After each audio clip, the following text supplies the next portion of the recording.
Hello friends, welcome to Lakshmi ఒలువులాస్ kitchen. నేను మీ లక్ష్మి. ఈ సండే స్పెషల్ రెసిపీ చేపల ఇగురు. ఈ చేపల ఇగురు చేయడానికి నేను సాల్మన్ ఫిష్ని తీసుకున్నాను. అదేనండి, పండుగప్ప అని కూడా అంటారు కదా, ఆ చేపలతో ఈ ఇగురుని చేశాను. ఈ చేపల ఇగురు చాలా బాగుంటుందండి, చాలా సింపుల్గా చేసుకోవచ్చు. ఇంకా ఈ సాల్మన్ ఫిష్ వచ్చి చాలా మంచిది. ఇది కాస్ట్ ఎక్కువగా ఉంటుంది కానీ చాలా మంచిది. వాటి టేస్ట్ కూడా చాలా చాలా బాగుంటుంది. సో స్టార్ట్ చేద్దాం. ముందుగా నేను ఇక్కడ 1/2 కిలో చేపలను తీసుకుని శుభ్రంగా కడిగి బౌల్లోకి తీసుకున్నాను. ఇలా కడిగిన తర్వాత 1 టేబుల్ స్పూన్ కారం, 1 టేబుల్ స్పూన్ ఉప్పు, 1/2 టీ స్పూన్ పసుపు వేసి ఈ ముక్కలకి బాగా ఈ ఉప్పు, కారం, పసుపుని పట్టించుకోవాలి. చేపల్ని మనం బియ్యం కడిగిన కడుగుతో కడుక్కుంటే అవి నీచు వాసన లేకుండా శుభ్రంగా ఉంటాయి.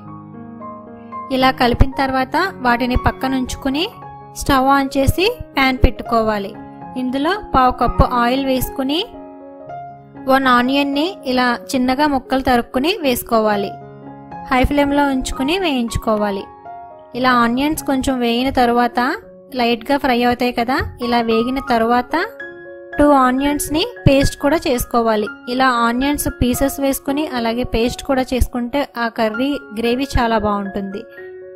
ఇలా ఆనియన్ పేస్ట్ వేసుకుని కర్రీకి సరిపడగా 3-4 పచ్చిమిర్చిని కూడా కట్ చేసి వేసుకోవాలి. ఇప్పుడు ఈ onion paste and onion pieces కూడా వేసాం కదా, ఈ రెండింటిని మూత పెట్టి మీడియం ఫ్లేమ్లో ఉంచుకుని 5 మినిట్స్ పాటు బాగా వేయించుకోవాలి. చూడండి, 5 మినిట్స్ తర్వాత మధ్య మధ్యలో కలుపుకుంటూ వేయించుకోవాలి. ఇలా 5 మినిట్స్ తర్వాత ఇది కొంచెం వేగుతుంది కదా, ఇప్పుడు ఫ్రెష్గా రుబ్బుకున్న అల్లం వెల్లుల్లి పేస్ట్ వేసుకోవాలి. 1 టీ స్పూన్ వేసుకున్నాను. అల్లం వెల్లుల్లి పేస్ట్ ఎప్పుడు కూడా ఫ్రెష్గా చేసుకుని వేసుకుంటే ఆ కర్రీకి టేస్ట్ చాలా బాగుంటుంది. ఈ అల్లం వెల్లుల్లి పేస్ట్ వేసిన తర్వాత మూత పెట్టి 1 నిమిషం పాటు మగ్గించుకోవాలి. ఇలా మగ్గించడం వల్ల అందులో ఉన్న పచ్చివాసన అంతా పోతుంది. ఇలా అల్లం వెల్లుల్లి పేస్ట్ బాగా వేగిన తర్వాత ఇందులో 1/2 టీ స్పూన్ జీలకర్ర పొడి, 1/2 టీ స్పూన్ ధనియాల పొడి, 1/2 టీ స్పూన్ గరం మసాలా పొడి, ఈ 3 వేసుకుని ఒకసారి కలుపుకోవాలి. ఇలా మొత్తం కలుపుకున్న తర్వాత ఇది కూడా వేగుతుంది కదా, ఇప్పుడు మనం ముందుగా మ్యారినేట్ చేసి ఉంచుకున్న చికెన్ పీసెస్ని వేసుకోవాలి. ఇవి వేసుకున్న తర్వాత ఒకసారి బాగా కలుపుకోవాలి. మనం కలుపుకునేది ఏమైతే ఉందో అది ఇప్పుడే కలుపుకోవాలి. కర్రీ ఉడుకుతున్నప్పుడు కలిపితే చేప ముక్కలు విడిపోతాయి. అందుకని ఇప్పుడే జాగ్రత్తగా ఈ ఆనియన్ మసాలా అంతా చేప ముక్కలకి పట్టేలాగా కలుపుకోవాలి. చేప ముక్కలకి మసాలా అంతా పట్టేంత వరకు కలుపుకున్న తరువాత మూత పెట్టుకుని 2 నిమిషాల పాటు ఈ ముక్కల్ని మగ్గించుకోవాలి. 2 నిమిషాల తర్వాత ఇవి కొంచెం మగ్గి ఉంటాయి కదా, ఇప్పుడు ఒకసారి జాగ్రత్తగా కలుపుకోవాలి. ఎందుకంటే ఆల్రెడీ వేడిగా ఉంటుంది కదా, చేపలు విడిపోకుండా కలుపుకోవాలి. ఇలా మొత్తం కలుపుకున్న తర్వాత మనం మ్యారినేట్ చేసుకున్న బౌల్లో కొద్దిగా వాటర్ వేసుకుని ఈ కర్రీలో వేసుకోవాలి. అంటే చేపలు ఉడకడానికి సరిపడగా, కర్రీకి సరిపడగా మొత్తం వాటర్ ఇప్పుడనే వేసేసుకోవాలి. ఇలా వేసుకుని ఒకసారి ఇలా కలుపుకోవాలి. ఇప్పుడు నేను వేసుకున్న కారం ఈ కర్రీకి సరిపోదు కనుక నేను 1 టీ స్పూన్ వేసుకున్నాను. మనం స్టార్టింగ్లోనే 2 టీ స్పూన్స్ వేసుకుంటే కర్రీకి అలా సరిపోతుంది, లేకపోతే ఇప్పుడే యాడ్ చేసుకోవచ్చు. ఇలా కారం వేసుకుని ఒకసారి లైట్గా కలుపుకోవాలి.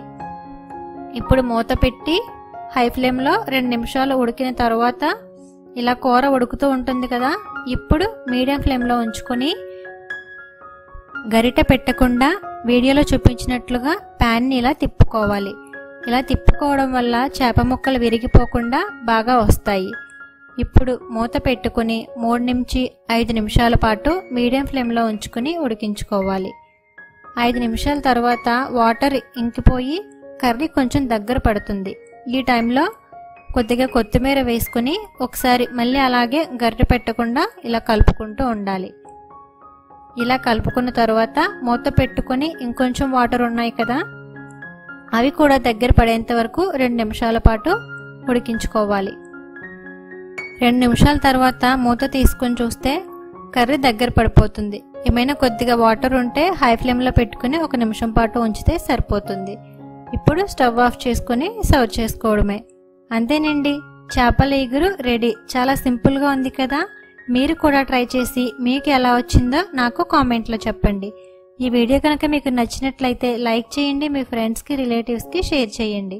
మా వీడియో కనుక మీరు ఫస్ట్ టైం చూస్తున్నట్లయితే సబ్స్క్రైబ్ చేసి పక్కనే ఉన్న బెల్ ఐకాన్ని కూడా యాక్టివేట్ చేసుకోండి. Thank you for watching.